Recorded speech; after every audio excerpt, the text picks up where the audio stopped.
What's going on, guys? Today we're with two-time and tight pants Tony talking two-tone ticking timepieces. New alpaca to add this gas or what? Otherwise known as Anthony Ferrer, aka the Timepiece Gentleman. Not to be confused with the American Gentleman, because that's me, and I have a bone to pick with this guy. Today is probably the sweetest video I have ever made. I can only imagine this must be how it felt in 1808 when they heard Beethoven's Fifth Symphony for the first time. But this resonates deeper in my soul than the key of C minor. If you don't know, Anthony Ferrer and his twin brother, yes I said twin brother, were adopted, raised as wards of the state that just could not possibly stop getting in trouble to save his life in the small town of Sherman, Texas. And we'll get more into this later, but what the Island Boys are to Florida, the Timepiece Gentleman is to Texas. And you'll see what I'm talking about here in just a little bit. Cause I'm an island boy. Being attracted to fast cars and skyscrapers, young Anthony abandoned the countryside for the glitz and the glamour of the city lights. So knowing he was destined for stardom one day, what did he do? He moved to the big city and became a male escort.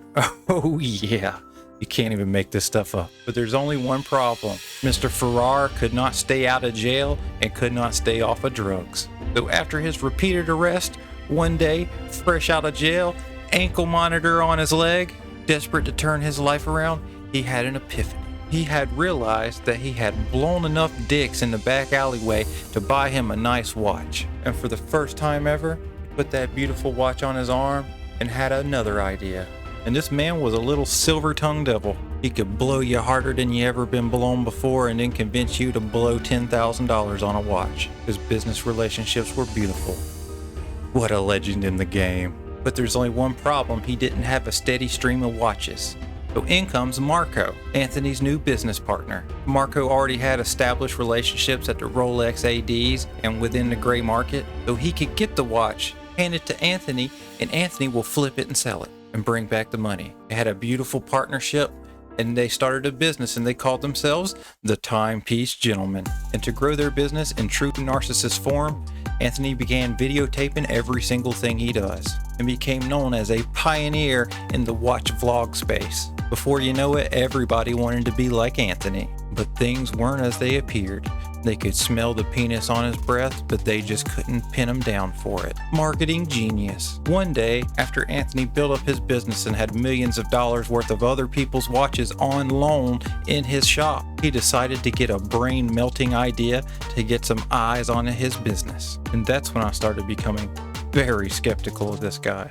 He decided he would shut down his social media, shut down his physical store, pull the Timepiece Gentleman sticker and logo off of the door, making it look like the business had completely shut down and Anthony had fled and ran away with their money.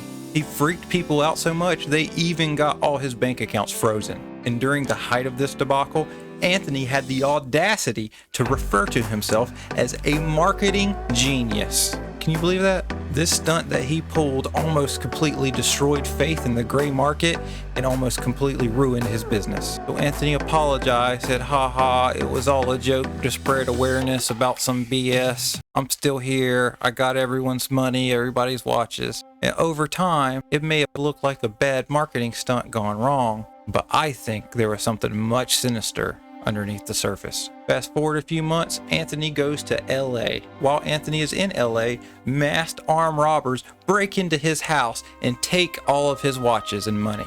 $5 million worth in total. And to this day, Anthony still has a $1 million reward for those watches. But before we go any further, I want to let you know that Anthony was robbed previously.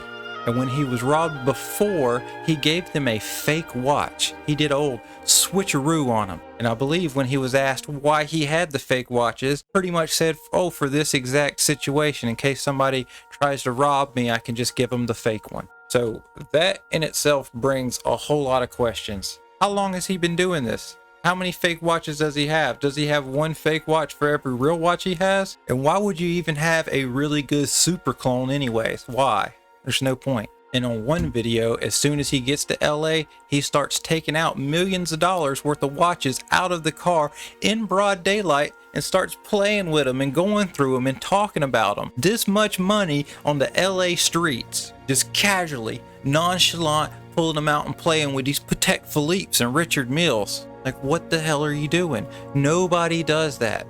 If you have something of that type of value on you, a normal person is so freaking paranoid. They will not pull this stuff out anywhere near LA. But I believe a different narrative happened. Here's what I believe. I think that he premeditated this whole thing. I think that he has clones of certain watches, and the certain watches he's been able to get really good clones of, those are all the watches he took with him to LA, but he took the clone ones with him.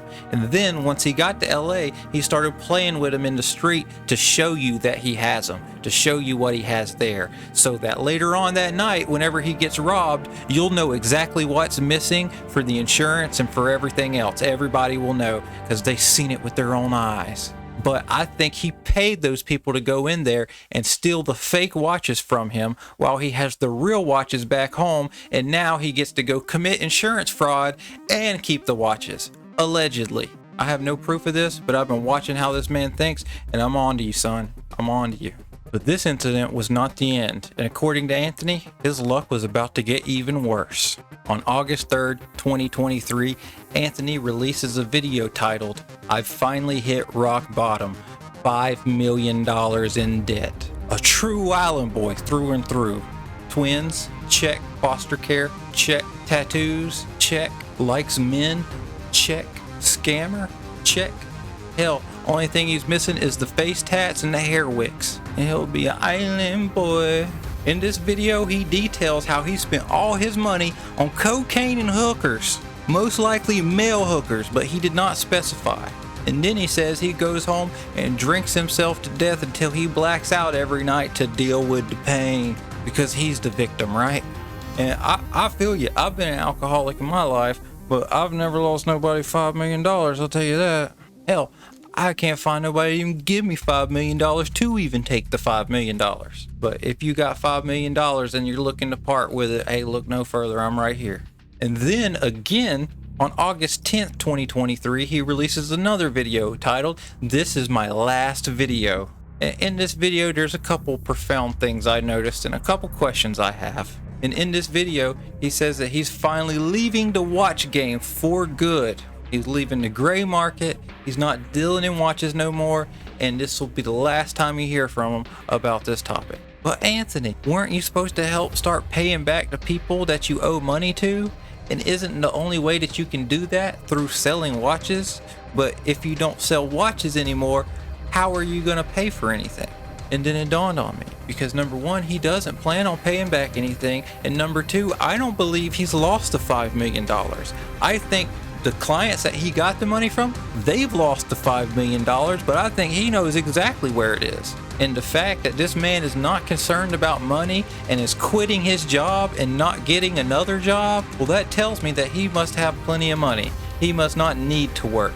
Hell, most likely, we're probably gonna find him somewhere off in Europe, and nobody's gonna hear from him until they extradite him back to the USA after he gets sued. That's ending one. And ending two is he ends up like the guy from Two Guys, One Ice Pick and starts taking out all of his ex-gay lovers. And part of me thinks that this is what this is about. Part of me thinks that some of his clients that he's gotten these watches from, he's been tugging and pulling and blowing, if you know what I'm saying. And maybe he's just sick of blowing all these rich men. And he's like, you know what? I'm gonna get my revenge. I've blown y'all for years, and now I get to blow your money, son. Maybe that's what this is all about. Revenge. I don't know the exact details, but one thing I can tell you is for sure is that Anthony Ferrara is a liar, and he cannot be trusted, not with anything, even when he's being open. If he's being open about something, he's being open about it for a reason. There's something he wants you to see. He's all about the magic. He's all about behind the curtains. He's already thinking 10 steps ahead of you. He's probably got plenty of money and doesn't need to work another day in his life. His scam is complete. Now, only thing he has to do is stay out of jail. And honestly, there were so many red flags for this guy. If after all this time you still handed over watches and money to this guy, you kind of get what you get. You get what you get. Everybody else saw it coming.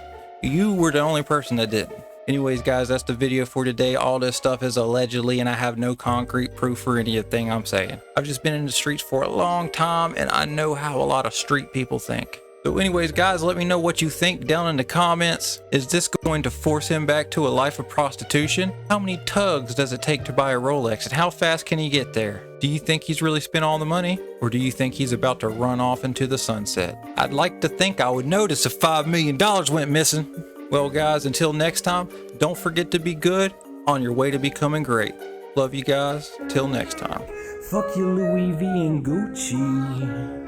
I burn the block down before I wear